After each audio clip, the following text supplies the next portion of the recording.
দেশ জুড়ে প্রচণ্ড দাবদাহ, নেই বৃষ্টি, পুড়ছে উত্তরের জনপদগুলো। মানুষের উঠছে না বিশ্বাস, এমন খরায় ব্যাঙের বিয়ে দিলে বৃষ্টি হবে। সেই বিশ্বাস থেকে ঠাকুরগাঁয়ে ৪৯,০০০ টাকা দেনমোহর ধার্য করে আকাশ ও বৃষ্টি নামে দুই ব্যাঙের বিয়ে দেওয়া হয়েছে।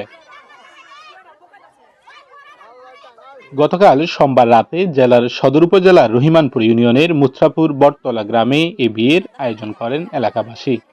ছেলে পক্ষ হিসেবে বটতলী গ্রামের আন্তিল ও মেয়ে পক্ষ হিসেবে একই গ্রামের মুসলিমের বাড়িতে এই আয়োজন করা হয়। বিয়েতে নিমন্ত্রণ করে খাওয়ানো হয়েছে।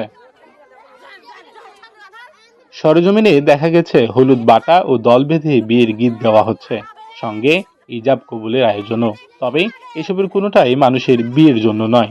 বৃষ্টির আশায় ঘটা করে দুটি ব্যাঙের বিয়েকে ঘিরেই এত আয়োজন। ইসলামী রীতির এই বিয়েতে দেখতে নারী পুরুষের ঢল নামে। বিয়েতে ২ শতাধিক নারী পুরুষ ও শিশুরা অংশ নেন।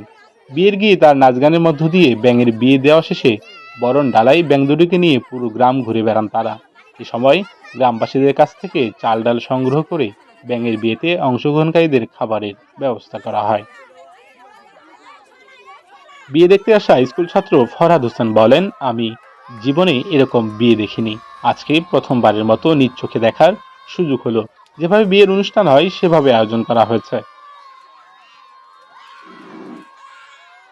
বিয়ের গীত গাওয়া হীরা আক্তার বলেন, মাঠে ঘাটে কোথাও কাজ করা যাচ্ছে না, রুম থেকে বের হলে শরীর পুড়ে যাওয়ার অবস্থা।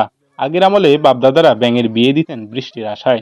সে কারণে আজকে আমরা এই বিয়ের আয়োজন করেছি, যাতে তাপ কমে আর বৃষ্টি আসে।